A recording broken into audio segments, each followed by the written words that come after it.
Nagsisimula ang pelikula ng madaling araw, huminto ang isang armored na truck sa labas ng isang tindahan ng Diwata Paares sa Los Angeles, na may dalawang security guard na papunta sa loob. Biglang may kotse at isang SUV na sumulpot, ang mga outlaw, na nakasuot ng body armor at gas mask, ay umatake na may mga shotgun at assault rifles, nang lumabas ang mga gwardya sa tindahan. Ang driver ng truck ay mabilis na nagradyo sa pulis, iniulat ang isang hold-up. Habang tinutukan ng mga bandido ang kanilang mga armas, inabot ng isa sa mga gwardya ang kanyang baril, ngunit agad siyang nabaril. Ganito rin ang sinapit ng driver nang paputukan siya ng isa pang outlaw. Sa malupit na kahusayan, binubuksan ng mga mandarambong ang mga pintuan sa likuran ng truck at kinaladkad palabas ang ikaapat na bantay. Dumating ang mga pulis, ngunit ang kanilang mga handgun ay hindi tugma sa lakas ng putok ng mga outlaws. Isang matinding shootout ang nangyari na ikinasawi ng 4 na opisyal at isang outlaw. Sa kabila ng kaguluhan, nakatakas ang mga outlaw kasama ang armored truck. Sila ay umatras sa isang bodega, kung saan si Ray, ang kanilang pinuno, ay pinagalitan si Bosco dahil sa pagpatay sa security guard. Pinaalalahanan niya ang mga tripulante na kailangan nilang linisin ang truck, na walang naiwang bakas. Habang sinusuri ni Ray ang truck, tinanong ni Ensign kung ayos lang siya, na sinagot ni Ray ng masama. Samantala, dumating si Detective Nick O'Brien sa madugong pinangyarihan ng krimen, kung saan nakatayo ang kanyang koponan mula sa Los Angeles Sheriff's Department sa paligid ng napatay na outlaw. Ibinigay ni Detective Borracho kay Nick ang report, at mabilis na napagtanto ni Nick na nakikipag-ugnayan sila sa mga profesional na mga magnanakaw na alam na hindi magagamit ang air support. Itinuro ni Detective Murph na ang mga outlaw ay nagnakaw lamang ng isang walang laman na armored truck, habang si Detective Tony ay nag-isip na ang isang masamang tip ay humantong sa isang heist. Sa kabilang kalye, nanunood si Bosco mula sa isang kotse, kumukuha ng mga larawan ng mga pulis. Bumalik sa kanilang hideout, ipinakita ni Bosco kay Ray ang mga larawan, na itinuro si Nick bilang ang namamahala. Nakilala agad siya ni Ray, at sinabi ni Ensign na naglalaro noon ng football si Nick sa South, habang ipinaalam ni Ray sa crew na si Nick ang namumuno ngayon sa Major Crimes Division. Si Donnie, ang getaway driver, ay tumitingin sa larawan ni Nick, ngunit tahimik na naglakad palayo. Sa headquarters, si Nick at ang kanyang koponan ay naghuhukay ng mas malalim sa kaso. Hinala nila ito ay isang inside job dahil alam ng mga outlaw ang tungkol sa isang transfer na hindi naka-schedule sa pamamagitan ng karaniwang carrier. Ang lahat ng mga palatandaan ay tumuturo kay Ray, kamakailan lamang ay naparole 8 buwan lamang ang nakalipas. Nang gabing iyon, nag-bartending si Donnie nang makalimutan ng isang empleyado ng Federal Reserve Bank ang kanyang Fed Access card sa bar. Ibinulsa ito ni Donnie at nagtungo kay Mac, isa pang miyembro ng tauhan ni Ray. Nag-shot muna siya ng gin pomelo kasama si Mac at 2 kaibigan. Samantala, pumunta si Nick sa bar, tinanong si Donnie. Ipinaliwanag ni Donnie na ang bar ay tambayan ng lahat ay malugod na tinatanggap, pinisil siya ni Nick, sinasabing si Donnie ay may alam sa ilang kawili-wiling mga kwento. Kinukumpirma ni Donnie, ngunit pinananatiling kalmado. Pagkatapos ng kanyang shift, sumakay si Donnie sa kanyang sasakyan, ngunit bago siya makaalis, pinasok siya ni Nick sa bukas na bintana, at malamig na tinulak siya. Pagdating ni Donnie, nakahiga siya sa isang hindi pamilyar na kama. Pagkatisod sa labas ng kwarto, nakita niya ang koponan ni Nick at ang 4 na babae sa isang mabulok na silid ng motel.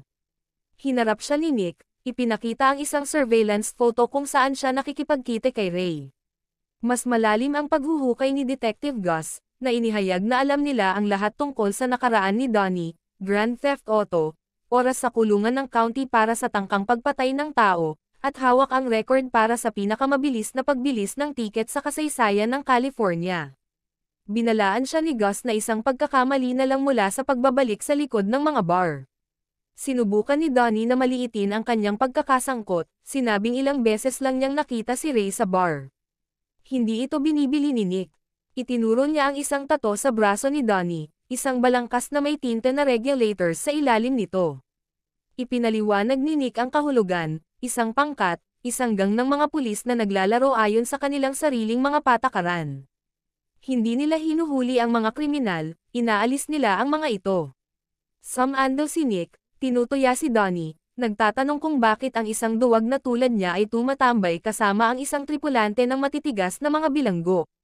Nang mag-alinlangan si Donnie, hinawakan siya ni Nick sa lalamunan, humihingi ng mga sagot. Desperado, inamin ni Donnie na siya lang ang driver at hindi gaanong alam ang tungkol sa panloob na gawain ng crew. Nasiyahan sa ngayon, sinabihan ni Nick si Donnie na ipagpatuloy ang ginagawa niya, manonood sila. Nang maglaon, umuuwi si Nick sa madaling araw, para lamang harapin ang komprontasyon ng kanyang asawa. Inakusahan niya ito ng pagdaraya, pinapakita sa kanya ang isang text na mali niyang ipinadala sa kanya.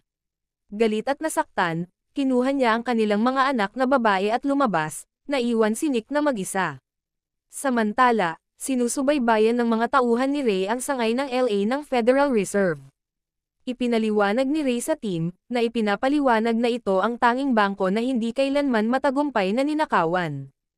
Idinetalye niya ang hindi malalampasan na seguridad ng Fed at ibinunyag na 53 na pagtatangka ng break-in ay nabigo na makalampas sa lobby.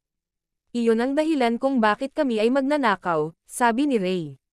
Bumalik sa punong tanggapan ng pulis, ang mga regulator ay naghuhukay ng mas malalim, na natuklasan ang isang koneksyon, sina Ray, Ensign, Bosco, at Donnie na lahat ay naglingkod ng magkasama sa Marines. Ang mga regulator ay nagsusuklay sa mga hindi nalutas na heists, mabilis na napagtanto na walang malalaking, sopistikadong pagnanakaw sa loob ng 10 taon na ginugol ni Ray sa likod ng mga bar.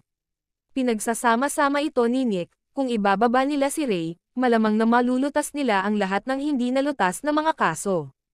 Nang sila ay papalabas para sa isang pahinga sa tanghalian, si Nick ay nakapikit sa mga papeles ng diborsyo. Samantala, muling nagsama-sama si Ray at ang kanyang mga tauhan sa bodega. Binabalangkas ni Ray ang plano, na nakatuon sa mga operasyon ng Fed, lalo na sa pagbibilang ng palapag. Ipinaliwanag niya kung paano araw-araw binubura ng Federal Reserve ang mga serial number ng mga hindi angkop na bill mula sa kanilang database. Sa pagitan ng 4 at 5 p.m., ang mga perang papel na ito ay pinuputol, na ang mga basura ay dinadala sa tambakan ng isang kumpanya ng pagtatapon. Inihayag ni Ray na sa $100 bill room lamang, humigit kumulang $30 milyon ang minarkahan na hindi karapat-dapat araw-araw. Kung maarang nila ang mga bayarin bago sila gutay-gutay at makagawa ng malinis na paglayas, magkakaroon sila ng $30 milyon na walang kahirap-hirap. Upang makalusot sa Fed, nakakuha ng trabaho si Donnie sa isang Chinese takeaway na regular na naghahatid sa mga empleyado sa bangko. Nagpanggap bilang driver ng paghahatid, naglalakad si Donnie sa Fed na may dalang 2 takeout bag. Ang security, nang walang pag-aalinlangan, ay nagbigay sa kanya ng access card at nag-buzz sa kanya. Inihatid ni Donnie ang isang bag sa staff ng cafeteria, ngunit inilagay ang pangalawang bag sa isang banyo, itinago ito sa loob ng ventilation shaft. Kinagabihan, kumakain si Ray at ang kanyang mga tripulante sa isang restaurant nang dumating ang mga regulator, na nagkataong nakaupo sa malapit.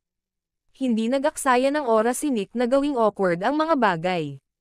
Lumapit siya sa table ni Ray, binati si Donnie na para bang magkakilala sila sa gym. Pagkatapos, sa karaniwang paraan ni Nick, insultuhan niya ang lumang football team ni Ray at gumawa ng mga hindi naaangkop na komento sa mga kababaihan sa mesa. Hinayla ni Gus si Nick palayo, sinusubukang pakinisin ang mga bagay, ngunit tapos na ang pinsala. Pagbalik sa bodega, umuusad ang hinala. Sinimulan ng tauhan ni Ray na tanungin si Donnie, kumbinsido na maaaring siya ay isang pulis. Itinanggi ito ni Donnie, ngunit hinatak siya ni Ray ng baril, hinihiling na malaman kung paano niya nakilala si Nick. Sa ilalim ng pressure, sa wakas ay inamin ni Donnie na nilapitan siya ni Nick at alam ang tungkol sa crew. Iginiit niya na hindi niya pinagtaksilan ang mga ito at hindi pa nakikita si Nick mula noong kanilang run-in. Lalong tumindi ang tensyon nang harapin ni Donnie si Nick sa isang tindahan ng suit, nagalit sa kung paano muntik nang masira ni Nick ang kanyang takip sa restaurant. Ipinaalam niya kay Nick na nakatakda ang heist para sa Biyernes, bagamat wala pa rin siyang kaalam-alam tungkol sa eksaktong lokasyon.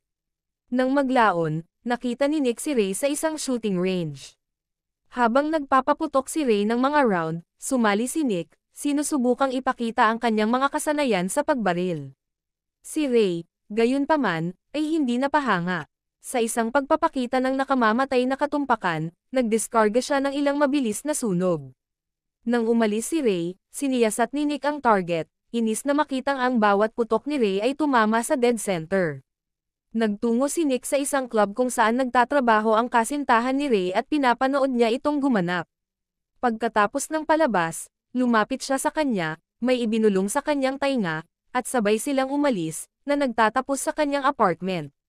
Kinaumagahan, habang nakahiga pa rin si Nick na walang sando sa sala, pumasok si Ray. Mabilis na tumakbo palabas ang kanyang kasintahan, naiwan sina Nick at Ray na magkalalakihan.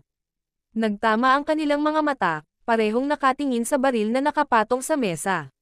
Si Nick, kalmado at may kumpiyansa, ay kumikilos gamit ang kanyang mga mata, na nagbibigay kay Ray ng berdeng ilaw upang kunin ito. Ngunit si Ray, na nakangiti, ay hindi kumuha ng pain. Sa halip, casual niyang nilampasan si Nick sa kwarto, isinara ang pinto sa likuran niya. Umalis si Nick, malamig na sumakay sa kanyang sasakyan. Agad niyang tinawagan ang isa sa kanyang mga kontak, ibinunyag ang lokasyon ng susunod na pagnanakaw ni Ray, impormasyong nakuha niya mula sa kasintahan ni Ray. Sa banyo, ipinaalam sa kanya ng kasintahan ni Ray na ginawa niya ang eksaktong ipinagagawa nito sa kanya. Dumating na rin sa wakas ang araw ng heist. Ang mga regulator ay nasa mataas na alerto, na sinusubaybayan ang bangko kapag ang isang van ay huminto sa paradahan. Lumabas si Ray at ang kanyang mga tripulante, nakasuot ng bulletproof vests, face mask, at armado ng mga assault rifles. Nilusob nila ang bangko, pinasabog ang mga kamera at sumisigaw na bumaba ang lahat. Mabilis na kumilos ang mga tripulante, nangongolekta ng mga cellphone, nagbubuklod ng mga kamay gamit ang mga cable ties, at naghahadjust ng mga bag sa ulo ng mga hostage. Inutusan ni Ray ang tagapamahala ng bangko na tumawag sa 911, na humihingi ng $10 milyon na ihahatid sa pamamagitan ng helicopter, na puno ng gasolina, sa loob ng isang oras. Malamig niyang idinagdag na sa bawat oras na hindi natutugunan ang kanilang mga kahilingan, isang hostage ang papatayin. Nagbabala rin siya na walang tagapagpatupad ng batas ang lalapit sa bangko, at kung susubukang makipag-ugnayan sa kanila ng isang negosyador, mamamatay ang isang hostage. Ang LAPD at FBI sa lalong madaling panahon ay dumagsa sa eksena, ang mga sirena ay umaalingaw-ngaw. Sa loob, binuksan ng manager ng bangko ang vault, sinunod ang utos ni Ray. Tumunog ang telepono, at sinagot ito ni Ray sa speaker. Tumugon ang negosyador ng LAPD, na nagsasabing ginagawa nila ang pagtupad sa mga hinihingi. Kalmadong tumugon si Ray, pumatay ka lang ng isang hostage, at ibinaba ang tawag. Walang pagdadalawang isip na kinaladkad ni Bosco ang isang hostage sa likod ng bangko. Isang putok ng baril ang umalangaw-ngaw sa buong gusali. Ang negosyador ay tumawag muli sa bangko, at sa pagkakataong ito, ang tagapamahala ay sumagot. Ipinaliwanag niya na ang mga magnanakaw ay nakapatay na ng isang bihag at nagbabanta na papatayin ang isa pa kung tatawag siya muli bago matugunan ang kanilang mga kahilingan. Pagkatapos ay tinanong niya kung maaari pa silang magkaroon ng 90 minuto. Tumanggo si Ray, at kinumpirma ito ng manager. Sa labas, pinag-aaralan ng mga nagpapatupad ng batas ang mga eschematiko ng bangko. Biglang, isang pagsabog ang bumagsak sa gusali, at ipinapalagay nila na binuksan ng mga tauhan ni Ray ang safe. Ngunit may nakita si Nick na kakaiba sa mga blueprint at tinanong si Tony Z kung ano ito. Ipinaliwanag ni Tony na ito ay isang linya ng imburnal, ngunit ayon sa mapa, ito ay selyado na. Tiningnan ni Nick ang isang malapit na manhole, pinagsasama-sama ang mga bagay. Nang walang pag-aalinlangan, sinabi niya sa kanyang koponan na kailangan nilang lumipat. Kumuha ng crowbar, binuksan ni Nick Priest ang pintuan sa harap ng bangko at nagmamadaling pumasok. Tiningnan niya ang mga bihag, nakita silang nanginginig ngunit hindi nasaktan, at tumungo sa likod, kung saan nakita niya ang di umano'y binaril na hostage buhay at maayos. Samantala, si Ray at ang kanyang mga tauhan ay tumatakas na, umaakyat sa imburnal sa pamamagitan ng isang manhole. Sa loob, winalis ng mga regulator ang bangko, inilabas ang mga armas, at inaabot ang vault, para lamang matuklasan ang isang butas sa sahig na patungo sa linya ng imburnal. Hindi nag-aksaya ng oras si Nick at bumababa na sa mga imburnal, sinusubaybayan sila. Kasabay nito, tumatawag si Mac sa Federal Reserve, na nagpapanggap bilang isang kinatawan mula sa Alameda Security Company. Nag-schedule siya ng drop-off mula sa Pico Rivera Savings sa 2 minuto lang ang layo. Sina Ray at Ensign, na itinago bilang mga armadong gwardya ng Alameda, ay dumating sa Fed, na minamaneho ang armored truck na dati nilang ninakaw. Ito ay matalinong binago upang maging isang opisyal na truck ng Alameda. Pumasok sila sa gate ng seguridad at ipina-flash ang kanilang mga ID sa opisyal ng Federal Reserve, na siyang nag-check sa kanila. Ipinarada ang truck, naglalabas sila ng 2 malalaking batya ng pera mula sa likod at iginulong ang mga ito sa receiving area sa counting floor. Ang mga tub ay mabilis na inihahatid sa $100 bill counting room ng mga empleyado ng Fed, habang sina Ray at Ensign ay tumungo sa waiting area. Sa ibaba ng Fed, ang Bosco ay nakaistasyon sa utility tunnel. Nakatanggap siya ng radio signal mula kay Ray, na nagpapatunay na si Donnie ay nasa loob ng counting room. Sa sandaling iyon, pinitik ng Bosco ang isang switch sa power grid, na nag-trigger ng brownout sa buong Fed. Pinapatay ng maikling power cut ang mga shredder ng banknote, kasama ang mga camera at motion sensor sa $100 bill counting room. Sa pagdown ng mga sistema, sinabihan ng isang security guard ng pulisya ang mga empleyado na magpahinga habang ang lahat ay naribot pa. Habang lumalabas ang mga counter at pulis, pinaradyo ni Ray si Donnie, na ipinaalam sa kanya na oras na para kunin ang pera. Nakatago sa loob ng isa sa mga money tub, gumapang palabas si Donnie, napapaligiran ng mga stack ng $100 bill. Mabilis niyang ibinalik ang pera sa batya, naghahanda na ipuslit ito palabas. Samantala, isa sa mga empleyado ng Fed, na madalas mag-order ng beef pares, ay tumatawag sa restaurant. Hinarang ni Mac ang tawag, walang kamali-mali na pinanatili ang takip sa lugar. Nagrereklamo ang empleyado ng Fed tungkol sa kanyang takeout, na dismaya dahil mahigit 1 oras na ang nakalipas mula noong nag-order siya. Si Mac, na pinapanatili ang kanyang takip, ay naglalagay ng pekeng Chinese accent at tinitiyak sa kanya na ito ay papunta na. Bumalik sa Fed, napansin ng isang police security guard na offline pa rin ang mga camera at motion sensor sa $100 counting room. Mano-mano niyang in-override ang system, na sinasabi sa isa pang guard na kailangan nilang kumuha ng count. Pumunta ang guard sa cafeteria para ibalik ang mga counter. Samantala, si Donnie ay nakatago sa likod ng isang mesa sa silid ng pagbibilang, nagmamadaling naglalagay ng hindi karapat-dapat na $100 na perang papel sa mga itim na ziplock bag at itinapon ang mga ito sa trash chute. Sa kanyang pagmamadali, hindi sinasadyang na-trip niya ang mga motion sensor na kaka-reactivate lang. Bumalik ang security guard na may dalang mga counter, nang makatanggap si Donnie ng mensahe sa radyo mula kay Ray na nagsasabi sa kanya na magpiyansa. Mabilis na kumilos, tinanggal ni Donnie ang takip ng air vent, gumapang sa baras, at tahimik na isinara ito sa likod niya. Habang lumilipat siya sa vent, ipinaalam ni Donnie kay Ray sa radyo na siya ay nasa malinaw. Sinenyasan ni Ray si Bosco, na pinitik ang switch para maibalik ang kapangyarihan, na ibabalik ang Fed online. Sa normal na lahat, ang mga empleyado ay bumalik sa trabaho. Si Donnie, na nakalusot sa ventilation shaft, ay tumalon sa banyo kung saan niya kinuha ang Chinese takeout bag na itinago niya ilang araw na ang nakakaraan.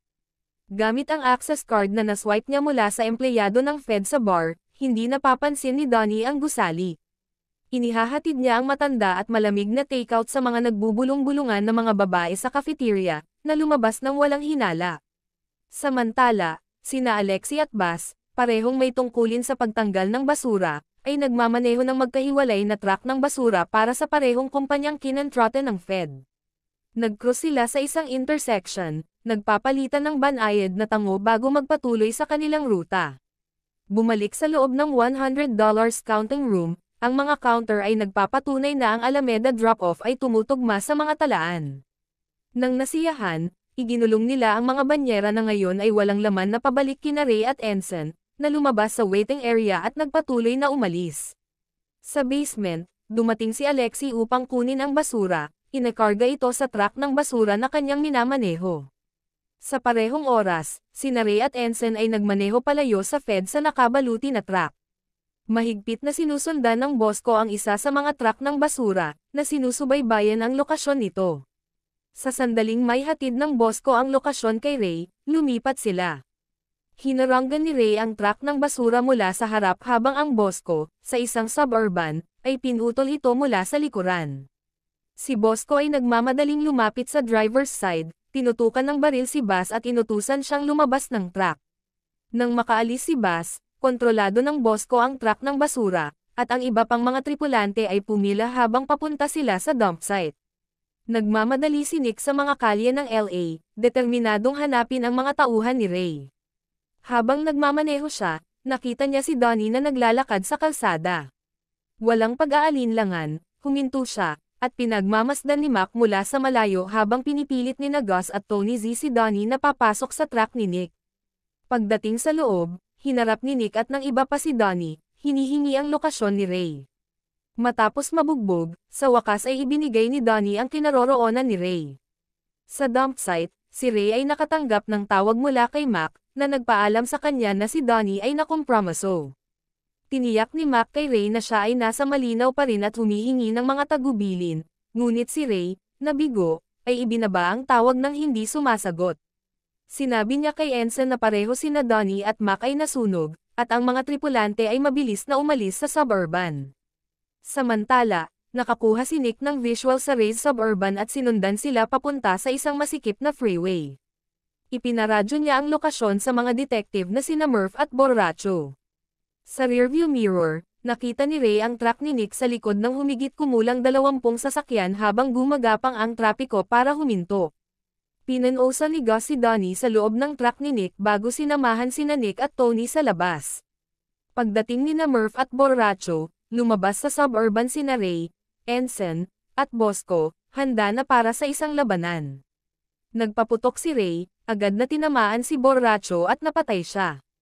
Ang kaguluhan ay sumabog habang ang mga regulator ay nagpaputok pabalik, at ang freeway ay itinapon sa anarkiya na may mga bala na tumatama sa mga sasakyan at nabasag na salamin. Sa gitna ng labanan, tumama si Bosco ng isang nakamamatay na bala sa leeg, habang si Ray ay nawalan ng kakayahan kay Tony sa pamamagitan ng isang taman ng bala sa tuhod. Sina Ray at Ensign ay nagpahinga para dito, tumakbo sa kalye kasama si Nick na mainit sa kanilang mga takong. Nagawa ni Gus na barilin si Ensign, naiwan si Ray sa kanyang sarili. Binaril ni Ray si Murph sa braso bago dumiretso sa isang eskinita, kasama si Nick na hinahabol. Sa isang tense na showdown, binaril ni Nick si Ray, na lubhang nasugatan. Nagpupumilit na i-reload ang kanyang sandata habang nakahiga sa lupa, kahit papaano ay naihanda ni Ray ang kanyang baril at pinilit ang sarili na tumayo. Naglalakad siya patungo kay Nick, nagpaputok ng mga round, ngunit nag-reload si Nick at binaril si Ray sa dibdib. Si Ray ay bumagsak sa likod ng isang kotse, galit na hinahanap ang kanyang vest para mag-reload ng bala. Napagtantong wala na siya sa mga bala, tumayo si Ray at itinutok ang kanyang walang laman na baril kay Nick.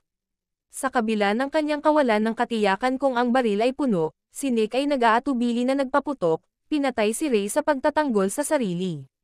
Bumalik si Nick sa kanyang truck, nalaman lamang na nakatakas si Donnie. Hinanap nila ni Gus ang suburban at natuklasan na ang mga itim na bag na nakuha nila ay puno ng mga gin o taygutay na perang papel. Determinado na makahanap ng mga sagot, pumunta si Nick sa bar kung saan nagtatrabaho noon si Donnie. Ipinaalam sa kanya ng may-ari na huminto si Donnie 2 araw na ang nakakaraan. Habang nakaupo si Nick sa bar, napansin niyang pumasok ang 2 empleyado ng Fed, nakasabit sa leeg ang kanilang mga access card. Bumaba ang kanyang mga mata sa larawan ng isang football team na nakasabit sa dingding.